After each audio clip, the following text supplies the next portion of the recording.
tal, amigos? ¿Cómo están en este día de invierno? Pero por suerte soleado, salió el sol y por supuesto nosotros estamos aquí como todos los lunes a partir de las 17 en Círculo Abierto, el programa del Círculo Militar. Y nosotros en este programa hablamos de objetos, de edificios, de personas, pero lo que más nos interesa es lo que está detrás de cada uno de ellos. Por eso hoy van a ver que tenemos un programa muy especial. ¿Qué tal, José? ¿Cómo te va? Buenas tardes, Lili. Buenas tardes a nuestra querida audiencia de Círculo Abierto.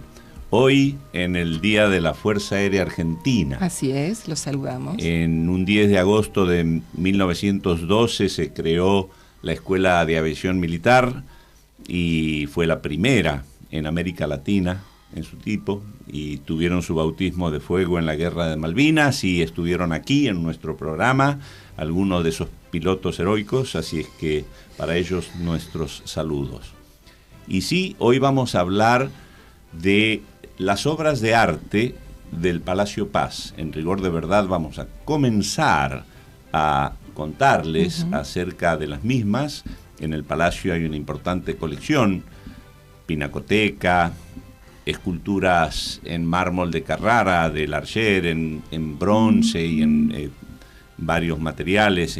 Hay tapices muy antiguos, en fin, había una colección de mobiliario, de arte muy antiguo, muy valiosa, y recientemente se han comenzado tareas de restauración en alguna de esas obras valiosas. Así es que queremos contarles, y para ello hemos traído a especialistas hoy para que nos cuenten acerca de una en particular de esas pinturas que se exhibe en la entrada misma de nuestro palacio, en la escalera principal.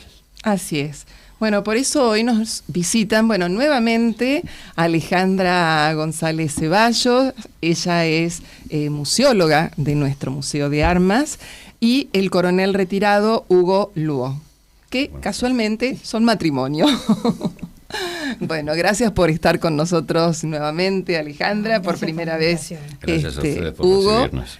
Y bueno, ¿los presentás formalmente? Los presentamos. El coronel retirado Hugo Rodolfo Luo ingresó en el año 79 al Colegio Militar y egresó con la promoción Islas Malvinas en abril de 1982. Prestó servicios en Jujuy, Entre Ríos, en Azul y en el histórico Regimiento de Artillería 1 Brigadier Tomás de Iriarte, como su segundo jefe y luego como jefe de unidad en Rosario del Tala. Fue profesor y luego subdirector de la Escuela Superior de Guerra, donde continúa actualmente como docente. Su último destino fue de subdirector de Asuntos Históricos del Ejército y enlace ante el Ministerio de Defensa. Es colaborador del Museo de Armas de la Nación, del Círculo Militar y del Museo Teniente General Luis María Campos. Es oficial de Estado Mayor, licenciado en Estrategia y Organización y especialista en Gestión y Conservación del Patrimonio Cultural. Es socio del Círculo Militar, está casado con la licenciada María Alejandra González Ceballos, que nos acompaña efectivamente hoy, y es padre de 6 hijos. Bien, pero vamos a comenzar por Alejandra. También vamos la presentás, porque presentar a Alejandra, dicen, que el ya público se renueva. Nos hizo el honor de estar con nosotros hace 15 días. Ella es licenciada en Museología por la Universidad del Museo Social Argentino, docente en la carrera de licenciatura en Museología y de la licenciatura de Peritaje y Evaluación de Obras de Arte de esa universidad. Es docente en la Escuela Nacional de Museología, directora del proyecto Diseño Museográfico y Museológico, Montaje y Puesta en Marcha del Museo Banco Industrial. Intervención profesional de asesoramiento en el Museo del Congreso de la Nación Argentina y en el Archivo Fotográfico del diario La Prensa y Museo Roca e Instituto de Investigaciones Históricas. Participó de la puesta en valor de la Sala Carlos Gardel en la Casa del Teatro y es actualmente responsable del área del Museo de Armas de la Nación en el Círculo Militar Palacio Paz. Bien. Pero hoy vamos a hablar de la pinacoteca del Palacio Paz. ¿Qué nos podés contar? Bueno, la pinacoteca del Palacio Paz es bastante extensa. Fueron obras que fue adquiriendo el Círculo Militar desde varias ramas. Algunas fueron donaciones, tanto de particulares como de instituciones militares, tanto nacionales como internacionales, y algunas pocas compradas por el Círculo Militar. Uh-huh. Así que la pinacoteca la podemos dividir en piezas de pinturas histórico-militar, de época, de retratos, hay algunos paisajes, hay autores muy importantes nacionales, por ejemplo hay una obra muy linda de Fernando Fader, de Quinquela Martín, pero bueno, viendo toda la parte histórico-militar, la obra que más valor tiene es una obra que es pequeña intrínsecamente, pero que ha sido una obra muy grande y magnífica, que es la batalla de Rezonville de Edouard de Taille. En estos momentos tiene 2,50 metros por 3 metros y fue una donación que le hizo la familia Santa Marina al Círculo Militar.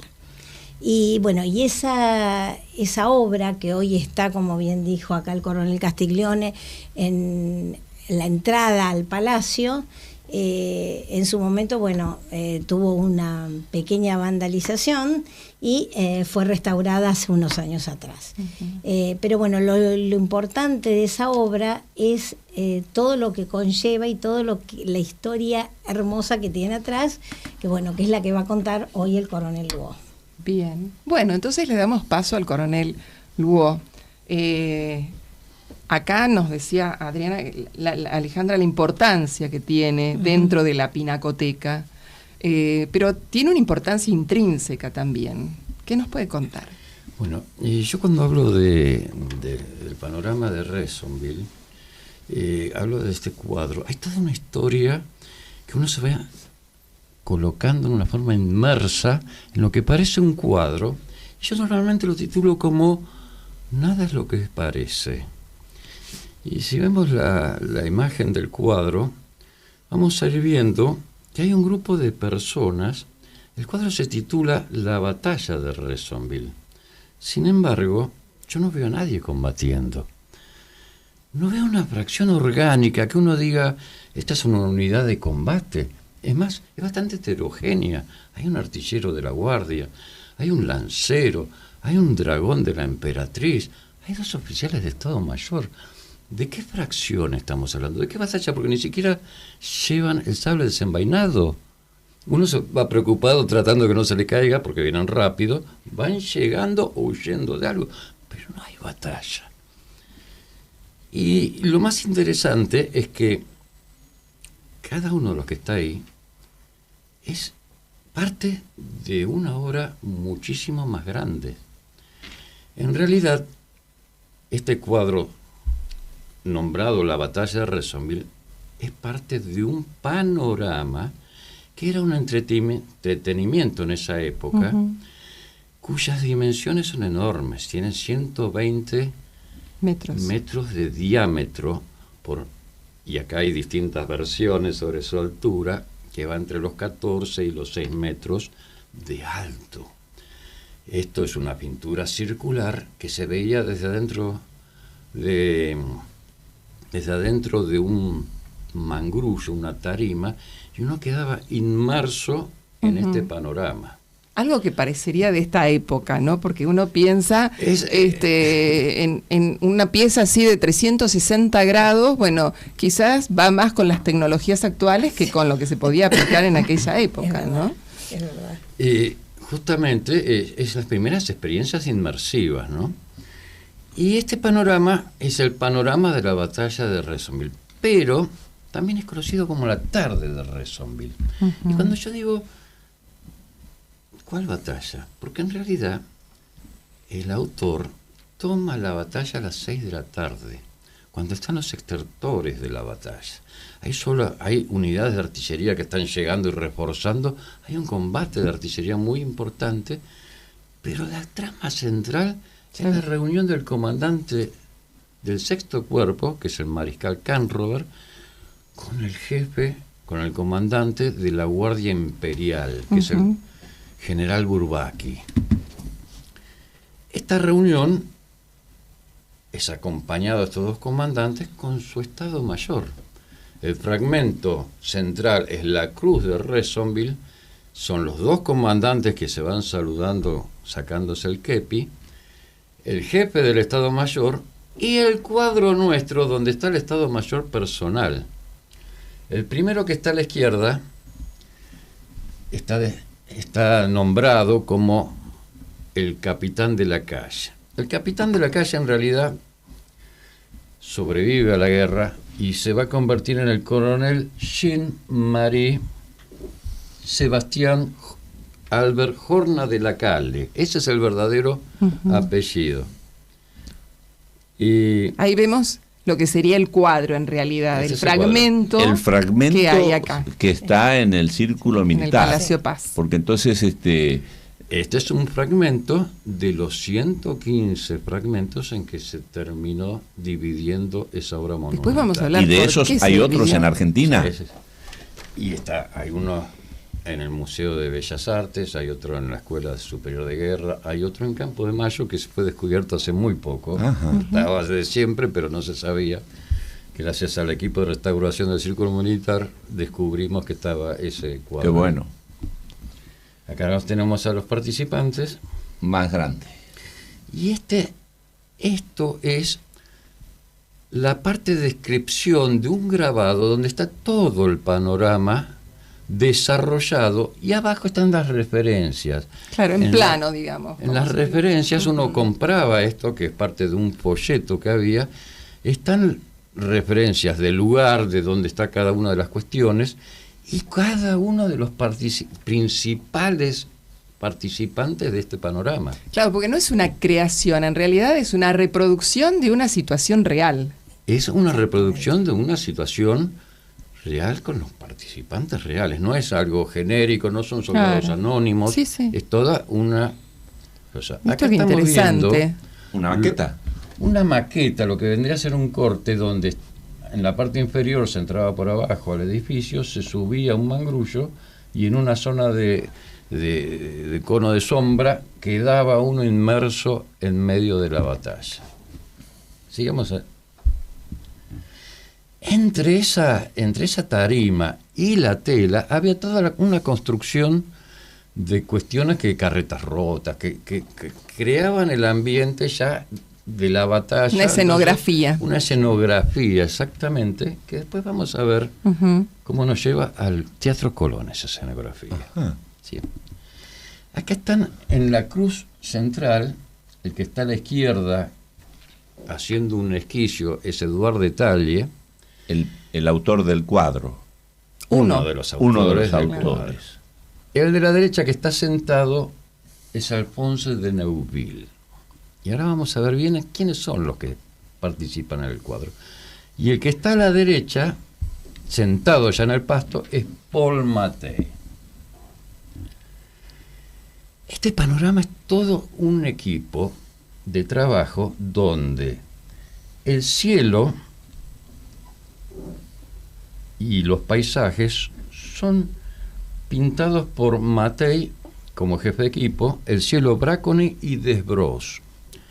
Y lo que es el paisaje, Joseph Bertrand y Thomas Taylor. Y falta uno del equipo. Estos no son, como se dice normalmente, alegremente, como que era de Talle el que hace el cuadro, Alphonse de Neuville lo acompañaba y un equipo de pasantes. De Neuville y Alphonse de Neuville son de primera clase, son los autores de los más importantes de Francia en cuestiones de militares y unos pintores de primera. Pero todo el equipo que acabo de nombrar son también gente reconocida, no son estudiantes. Pero por ahí Son se especializaban, paisajistas. claro, a eso iba. Los 4 son paisajistas. Y si se acuerdan cuando dije que era a las 6 de la tarde, estar inmerso en ese cielo es una maravilla, porque en un extremo está prácticamente naranja y en el otro extremo está en un celeste claro y se va degradando el cielo y es una experiencia inmersiva apasionante. Como dicen lo que los debe haber fotógrafos, sido en el su horario momento. de oro. El horario porque es de oro. la mejor Pero hora para... Sí. ¿Era un armisticio ese momento? No, es el final de la batalla. La batalla empieza acá, Ok. prácticamente a la madrugada y a las 6 de la tarde ya Termina. pasó. ¿Dónde queda Rezonville? Al norte de Francia, al sur de Metz. Ujú. Y esta es la representación de la batalla. ¿Qué está pasando? Empezó la guerra franco-prusiana, Ujú. hay un problema de sucesión monárquica donde en España hay una revolución, queda la reina, la echan, y proponen a un alemán, a un príncipe alemán como rey de España. Napoleón III le resulta inaceptable estar rodeado de alemanes Claro, por todas y partes. de españoles que en el mismo sentido y no quiere. Ujú. Y Bismarck, que está luchando para que Prusia unifique todos los estados alemanes, hace una chicana y lo hace caer el otro, la prensa francesa que estaba esperando el resurgimiento del Claro, Napoleón porque en I. realidad era más grande el ejército Con- francés que el prusiano, con pero Napoleón- acá se le dio vuelta. Con Napoleón III quería volver al imperio francés. Ujú. Y se empieza la guerra. Y le empieza Francia. Sí. Empieza Francia, empieza a combatir y le va muy mal. Pero muy, muy mal. Y hay un ejército del norte, que es el que está en Rezonville, y un ejército en el sur, donde está MacMahon y otros mariscales. Napoleón III está en Rezonville, está en Metz, y se va hacia el sur, que tiene problemas. Y le ordena al ejército del norte replegarse de Metz hacia por el camino a Verdún y unir los dos ejércitos para presentar mejor combate. Cuando empiezan a desplazarse, el día 16 de agosto de 1870, son interceptados por un cuerpo de ejército alemán. Un cuerpo de ejército alemán contra un ejército francés. El cuerpo tenía mucho poder de combate, pero había superioridad francesa Numérica. total. Y una de las características de esta batalla es que cuando van llegando nuevas fuerzas como hormigas al combate de los alemanes, pero cuando ven que no los pueden contener, porque la idea era cortarle el paso porque no se unieran los dos ejércitos franceses, lanzan desesperados una carga de caballería con el comandante Bredow, que es el comandante de la brigada de caballería que tenía ese cuerpo. En ese cuerpo había coraceros y había uhlans y cargan contra el ejército francés. Y se recuerda hoy como la cabalgata de la muerte, porque si bien crean un gran desorden, toda la caballería francesa contraataca y es uno de los últimos combates más grandes de caballería sangrientos, son aniquilados prácticamente. Y un dato que todavía no lo puedo confirmar, pero sería muy cercano o muy factible que el primer director de la escuela de guerra, el coronel Aren, haya estado en esa batalla, porque no se sabe mucho porque no hay registros de Aren en la Alemania. Alemania quedó, hay 2 guerras después y quedó derrotado. Pero Aren era polaco. Los polacos eran era alemán, y a los alemanes polacos le decían los Uhlans, y uno de los regimientos que atacan son los Uhlans. Y Aren estuvo prisionero en la guerra franco-prusiana, que debe haber sido el único que ha quedado prisionero de esa cabalgata. Así que si no estuvo en esta batalla el primer director de la escuela de guerra, Por ahí estamos anda. muy cercanos. Bueno, y hacemos acá la primera pausa y después seguimos. Muy bien. Círculo Abierto, el programa del Círculo Militar, donde la tradición se encuentra con vos.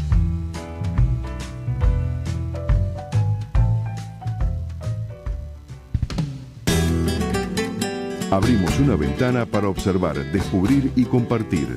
Un recorrido posible, un lugar, una escena, una idea, una conversación. que se despliega sin prisa, con atención al detalle y al contexto. Veme, con Analía Pinto, los miércoles de 14 a 15 por Radio Cultura. No me chamulles más. No me chamulles más, un espacio de Pollera Pantalón, la organización de mujeres que trabaja para compartir conocimientos y crear redes que potencien a las mujeres con iniciativa, los martes a las 18 por Radio Cultura.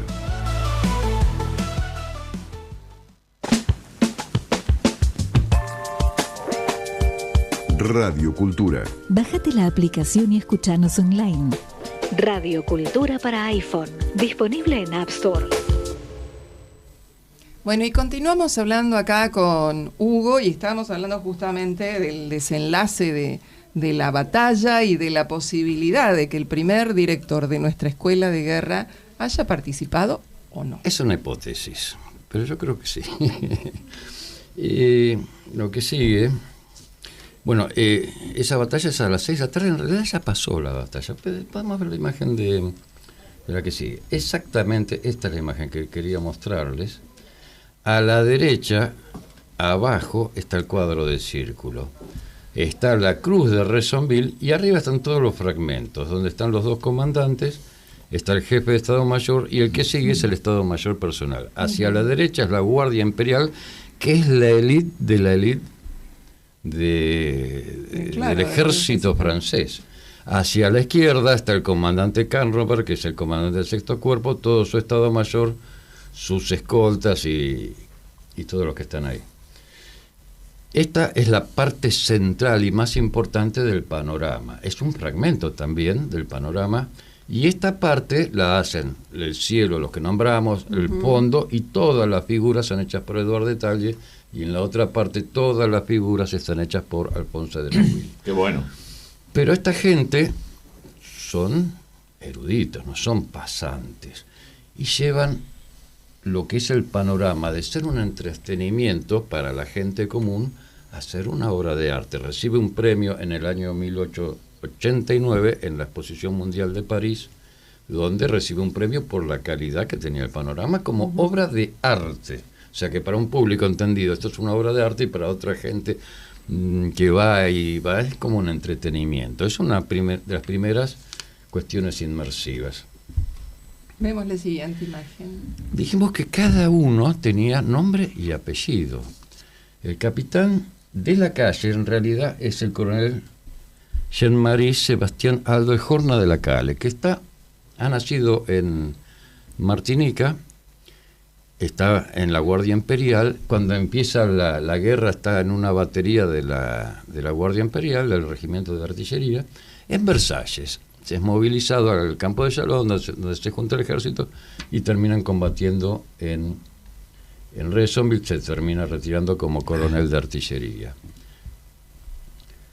Ese es el retrato, porque además no son figuras anónimas, son retratos. Ya vamos a ver. Y sus rostros reflejan el rostro real del momento. Ese es el rostro de este hombre.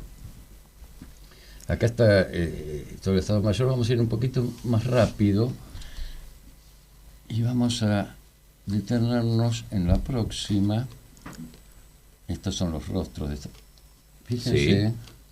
Este es Genevieve. Sigamos con la próxima foto. Y es él. Son idénticos. Claro. El perfil, el mismo rostro. Quiere decir que realmente era la persona. Este es otro oficial de Estado Mayor. Y el capitán Beaumont. El capitán Beaumont va a ser el general Luis Robert de la Bonnière de Beaumont, que está aquí. Y el que sigue es la señora, que es María Cruz de Castries, es la hermana del presidente de Francia. Y esposa de él. Es esposa del general Beaumont y hermana del presidente de Francia, nada más ni nada menos. Y además es una escultora cuyas esculturas están hasta en el Palacio de Versalles, muy famosa. O sea que fíjense cómo la historia va enganchando el arte y la guerra. Sí, sí.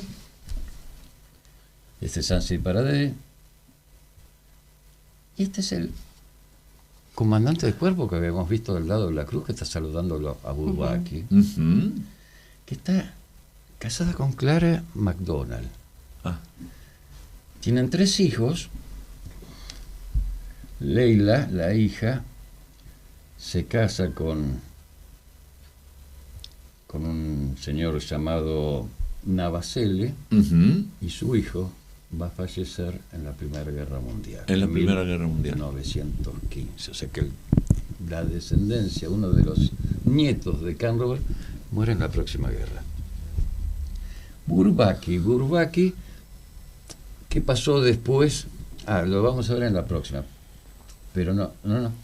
Bourbaki es el comandante de la Guardia Imperial. Después de Rezonville son parados, no logran unirse al ejército y viene todo el ejército alemán y los hace retroceder. Se atrincheran muy bien en Gravelotte, ataca todo y las bajas se invierten. Habíamos dicho que tenían 17.000 y 14, 17.000 los franceses y 14. Ahora que estaban bien atrincherados los franceses, tienen 30.000 y 10.000 bajas. Pero logran rechazarlos y terminan refugiándose en Metz. Bourbaki se escapa de Metz. Y más adelante, la que sigue, le crean un ejército a él, que es el ejército del Este, contraataca, tiene una victoria inicial, pero después pierde. Y para no caer prisionero de los alemanes, se va retirando hacia Suiza. Y esto en Suiza generó años más tarde otro panorama, que es el panorama de Bourbaki, que existe hoy en día.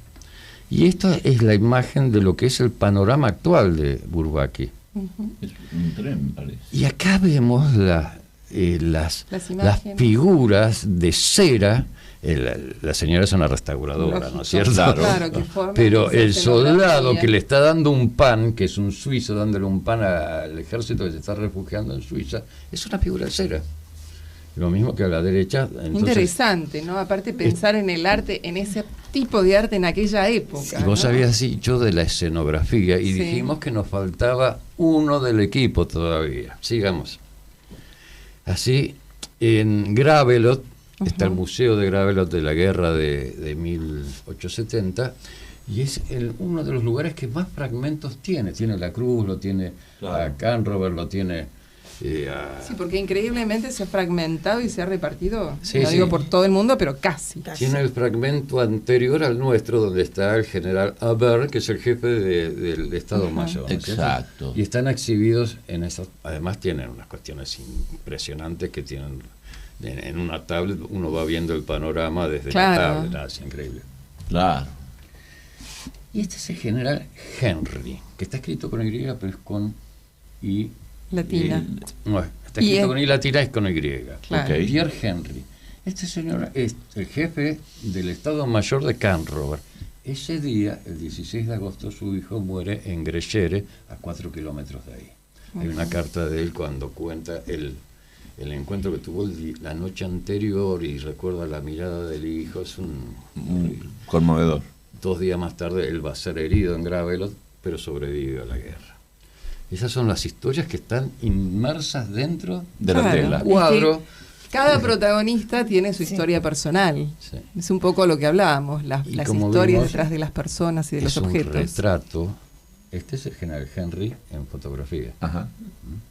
Igual. Sí, sí, idéntico. Este es otro fragmento que está en la escuela de guerra. Claro, uno ve al señor en la ambulancia. Este es el comandante Bucenard.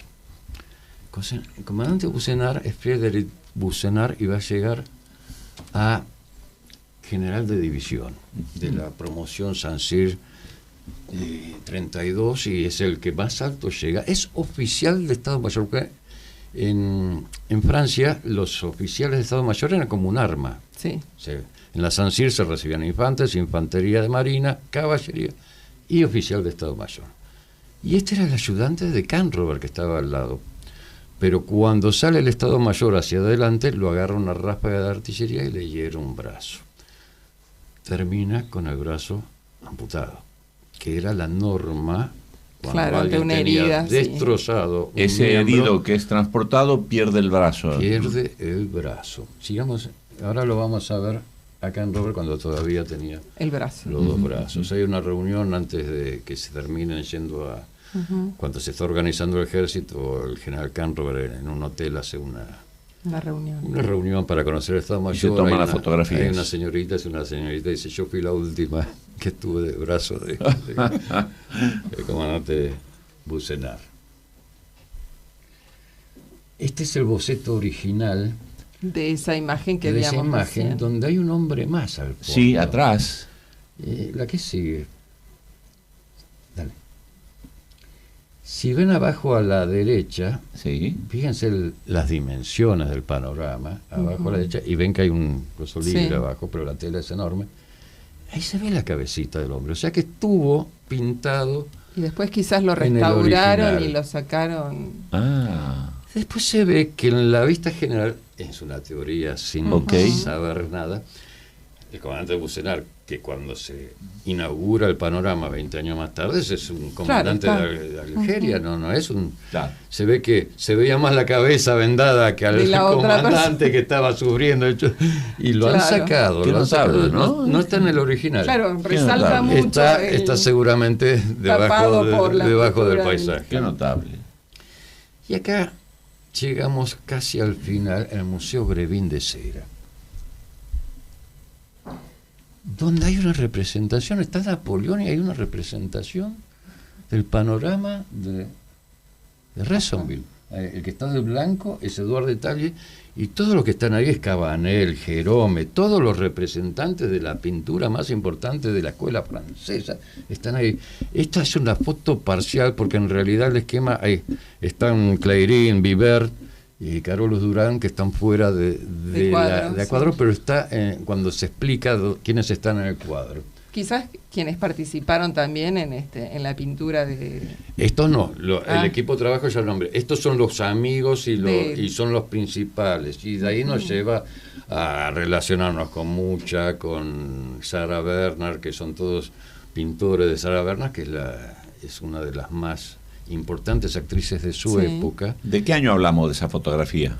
Esa fotografía de 1890, Ajá. 1885, después de la inauguración. Eran de- épocas del impresionismo también en Francia. Ya empieza el impresionismo a pelearse con la escuela francesa. Claro. La escuela francesa es una fotografía Claro. perfecta. Uno ve la imagen y no se da cuenta Exactamente. si no toca el lienzo, Exactamente. que es su cosa. En cambio, el otro es un impresionismo donde Sí, sí, sí. es un estilo muy distinto.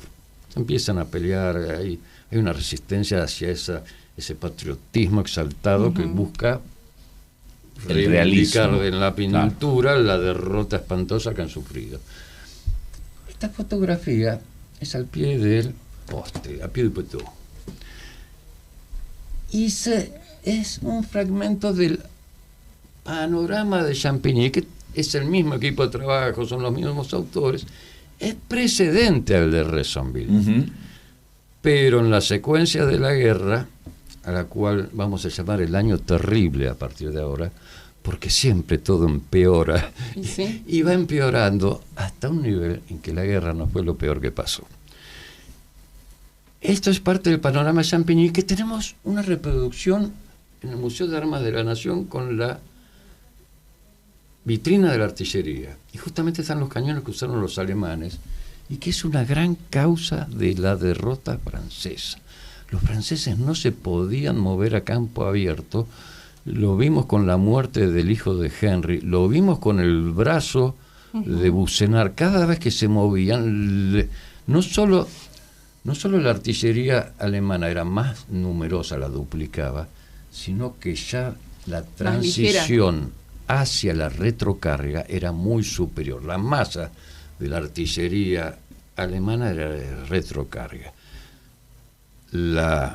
Había franceses con retrocarga, pero la masa era de avancarga. Y si bien eran tubos rayados, ya no es lo mismo la retrocarga. La retrocarga tiene mayor precisión y mayor cadencia de tiro. Entonces no era el doble, era 4 o 5 veces más claro. lo que le estaba cayendo cada vez que quería moverse. Ok. Por eso, cuando se atrincheran en Gravelot, el fusil Chassepot causó muchísimas bajas, la Guardia Imperial Alemana queda destruida y tuvieron, si bien los hacen retroceder, tienen una cantidad espantosa de bajas. Y esto que está sucediendo termina en la Primera Guerra Mundial con todo trabado. La que sigue. En el Museo Grebin, y solo es nombrado cuando el panorama llega a Berlín, está Chambon, Marcel Chambon. Marcel Chambon no se lo nombra hasta que llega a Berlín. Es el que hace las escenografías que vos decías. Y Graciela Weissinger, que hace una tesis sobre la cúpula del Colón, Marcel Chambon es el que pinta la primer cúpula que después con los años se pierde por la humedad, sí, infiltración. Y lo que sostiene es que una parte con los caballos que tenía originalmente esa cúpula es de Marcel Chambon y que la pintó Eduard de Talle en colaboración con él. Eran amigos y es parte del equipo de la que hacía esas escenografías impecables que había entre la pintura y la cuestión. El panorama de Rezonville, cuando lo terminan, está el panorama de Champigny exhibiéndose. Entonces, pero ¿dónde pintaron semejante obra de arte? Se pintó en una zona de ateliers en la Puerta de Asnieres. Eso queda al norte. Y acá, no hay que confundirse, estos eran ateliers, es taller. Claro, y eran talleres del ferrocarril del oeste. La zona de ateliers que nombran son de los ferrocarriles. Qué notable. Y al ser un taller de un ferrocarril, tiene la altura suficiente para desplegar y dar... Claro, es lógico. Y ejecutar es una posibilidad lógica. Esa obra fue enrollada, fue trasladada llevada a Viena, luego a París, luego a Berlín, y después cuando terminan de ser empieza el cine, empieza a perder vigencia, empieza a ser cortada y es vendida y repartida por todo el mundo. O sea que cuando ahora hable Alejandra sobre Restauradora, está trabajando sobre una obra que tiene más de 100 años y que ha tenido un gran movimiento. Yo no quiero presionarlos, pero el Salón Le Valle es ideal para desplegar el panorama Rezonville. Lástima que está recortado. No, pero podemos reproducirlo. Claro, una reproducción. Sí, bueno, sería fantástico, pero carísimo, muy me bien. imagino. Bueno, hacemos... yo le dejo la inquietud. Bien, hacemos la última pausa. Círculo Abierto, donde la historia cobra vida.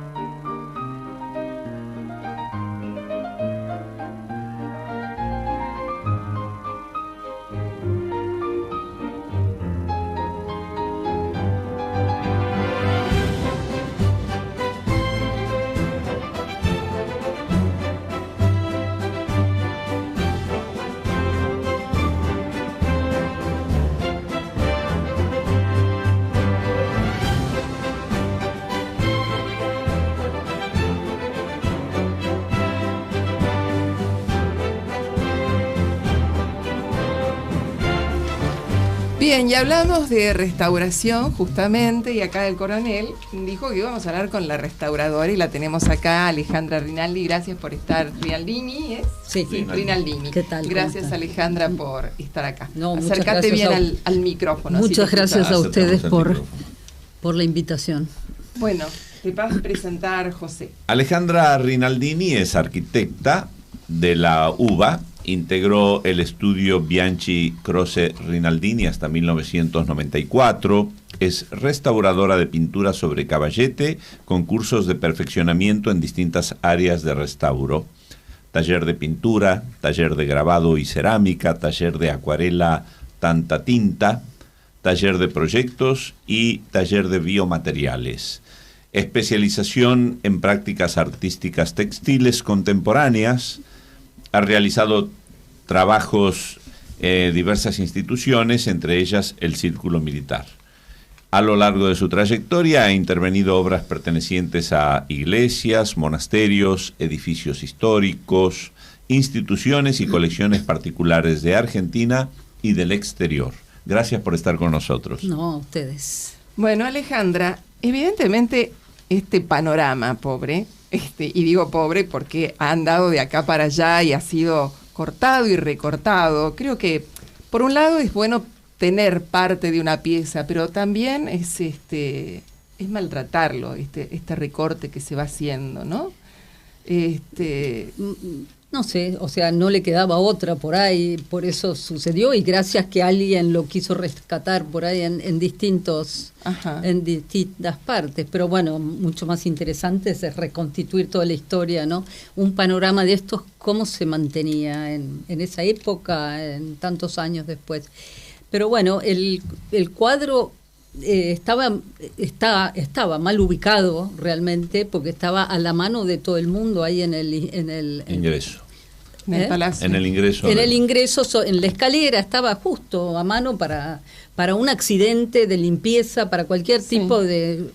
y creo que alguien lo vandalizó específicamente, creo que el agujero se rescató un pedazo, ya se había restaurado el cuadro, y bueno, se decidió, nos dieron la biblioteca del palacio, la convertimos en la sala de lectura en el taller, y con mucha ayuda hubo una empresa que vino a bajar el cuadro, trasladarlo hasta la biblioteca. ¿Qué dimensiones tiene, perdón?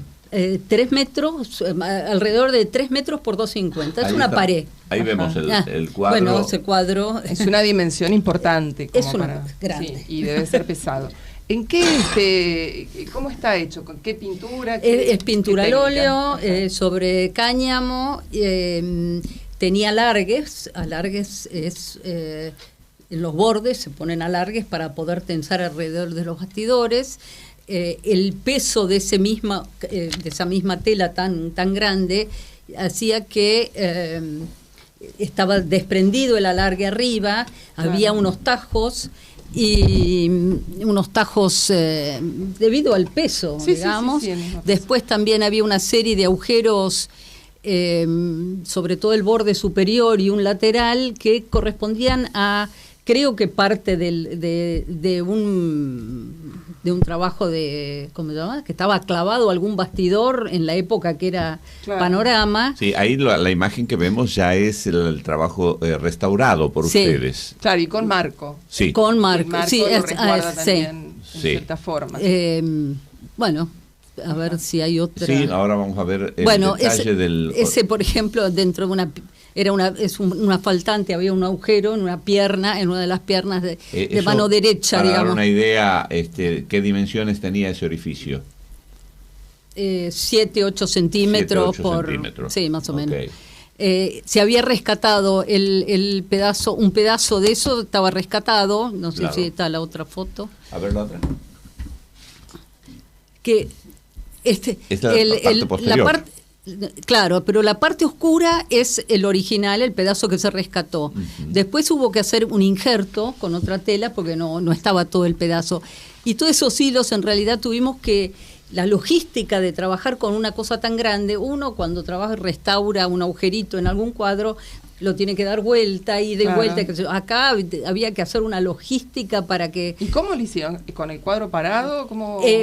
Primero tuvimos que, con el cuadro parado, hicimos todo lo que era el centro. Claro. Porque cuando lo acostábamos no nos daba el brazo. Claro. Y dejamos todo, entonces teníamos que pensar esto, por ejemplo, estuvo parado de frente y del reverso. Entonces, bueno, eso lo hicimos en una tanda. Después había que hacer una logística de la menor cantidad de movimientos posible, porque si no, por supuesto éramos mi socia, en realidad, que la nombré, pero Mariana Armelín, éramos dos trabajando con esto, así que, y bueno, después toda la colaboración que tuvimos de todo el personal de biblioteca y del Palacio en sí. Ahí se pegó por detrás con unos hilos y calor y entonces, digamos que la tela se le pega a otra tela reemplazando Claro, el agujero, reemplazando el agujero exclusivamente. Después hay que hacer un parche que para que todos tenga una misma unidad, para que trabaje igual la tela. Bueno, ahí no, en esa foto ahí está, ahí arriba en algún lado está el parche que ya no se ve. No se nota porque después uno retoca con puntitos. Si uno se acerca, lo ve. Si se acerca a una distancia de 10-15 centímetros, porque el retoque se hace minimalista, que son todos puntitos del color. Para ir logrando el mismo tono del Claro, pero uno sabe que está restaurado, o sea, es el respeto por lo original y es la mínima intervención. Bueno, y acá estamos, cuando se volvió el cuadro a su lugar, se trasladó sin el marco, porque era mucho más pesado y demás. Entonces se llevó la parte ahí en el hall. Antes de subirlo por la escalera, lo pusimos y eso es una fliselina que se le puso por detrás para que no juntara un montón de tierra. Claro, es lo que tiene, que si no junta mucha tierra y sobre todo con el marco y el bastidor. Sí, y después se Para esa tarea logística de traslado se contrató gente especializada. Era una empresa, que sabía hacer la tarea. Puede hacerlo, por cierto. Ni tampoco trasladarlo, porque digamos, cómo se toca y toda una logística. Sí, igual se aprendieron bastante en el palacio, porque nosotros era, no lo toques, no, de acá. Íbamos diciéndoles. Y después, bueno, se cambió el lugar. El lugar estaba en un lugar muy visible, muy lindo. Muy a mano de todo. Muy a mano, pero el original estaba arriba donde está ahora el lugar. Ahí está la operación de traslado de subida y cuando lo ponen más arriba, que ahí se observan unas sogas, me parece. Sí, que lo izamos. O sea, se hizo, lo que se hizo nuevo se pusieron unas roldanas arriba, pero fijas. Se puso y se izó el cuadro y después se enganchó con el mismo mecanismo que ya tenía. Y ahí quedó. Después está, se hizo... Digamos, izado, no está colgado a la pared. Está colgado a la pared, pero cuando llegas, para levantarlos, en vez que a mano, bueno, se izó. Y se enganchó a la pared se pusieron unos ganchos nuevos ahí importantes. Claro, lo que dice Alejandra es que la posición final del cuadro fue mucho más alta que la posición inicial en donde estaba. Está a la altura del primer piso, digamos, donde estaba originalmente, en realidad. Sí. Claro. Pero bueno, eso fue, sufrimos bastante todos, Me imagino, mirando, esa es otra imagen de la misma operación. Claro. Y hay que tener cuidado en cuanto a los cambios de tiempo, la humedad y demás. Sí, normalmente sí, pero bueno, sobre todo, bueno, el cáñamo es bastante higroscópico, digamos, no es una tela, pero ya está como acostumbrado. Hay cosas que se acostumbran a ciertos movimientos. Claro, y al ambiente donde está. Sí, al ambiente donde ya está. Y pero el cuadro no tenía básicamente problemas estructurales, o sea, tenía los tajos, tenía unos parches hechos que hubo que deshacer, había mucho barniz amarillento y chorreado, se ve que lo han barnizado parado, entonces chorrea lo que va quedando hasta que se seca. Y se lo limpió, digamos, por se barnizó, se limpió todo, se hizo, había repintes también de restauraciones anteriores, que pintado arriba, vaya uno a saber por qué. Es notable cuando vieron, ¿se acuerdan de la foto cuando le están reparando la pierna Sansi para ver la luminosidad que tiene a la foto inicial que yo coloqué, que es anterior a la restauración y a la rotura? Claro. Sí. ¿Cómo cambia el color con el trabajo que han... Es como si tuvieras un velo amarillo, adelante de un cielo te queda verde, adelante, o sea, depende... Un barniz que tenía como 100 años. No tenía tanto. El barniz era de la última restauración, pero era muy grueso. Y algunos lugares medio teñido el barniz, como para disimular cosas, es bastante común.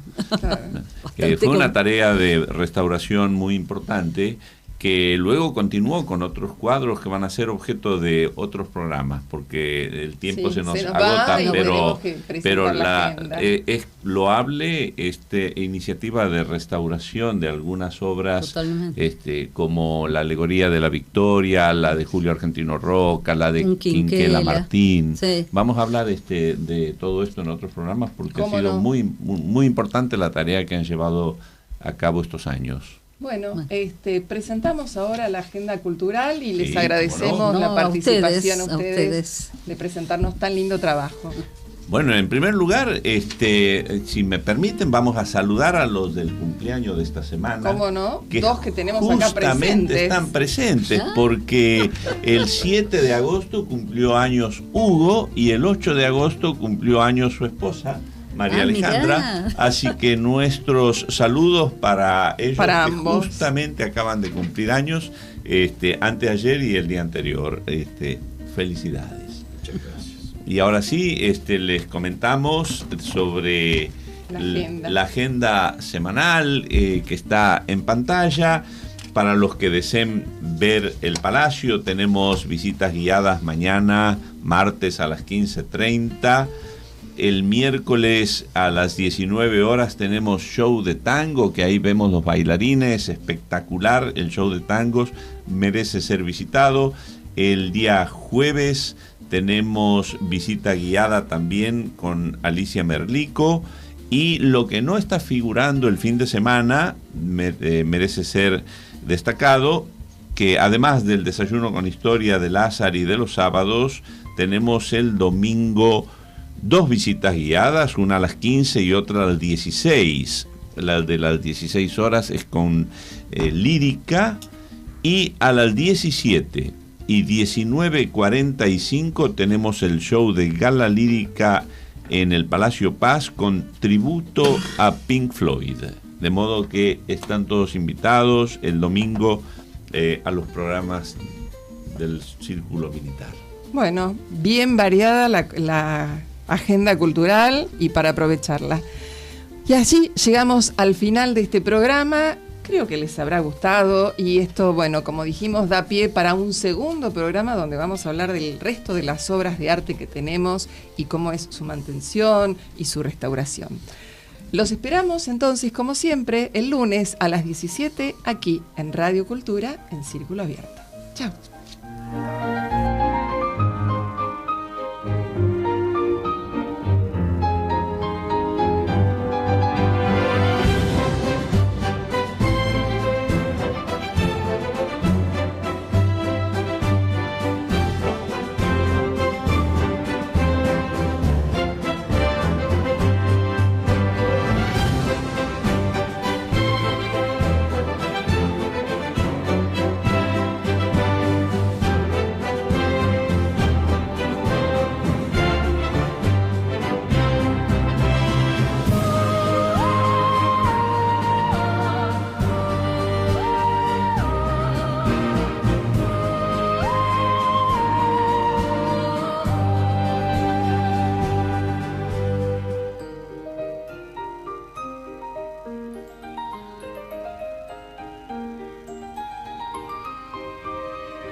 Círculo abierto, suena la palabra, gira la charla, gira el corazón desde este palacio en otra época. Late la ciudad en cada voz. Círculo abierto, tiempo que dialoga, pasado y hoy en la misma canción. Círculo abierto, queda la memoria cuando apago la emisión.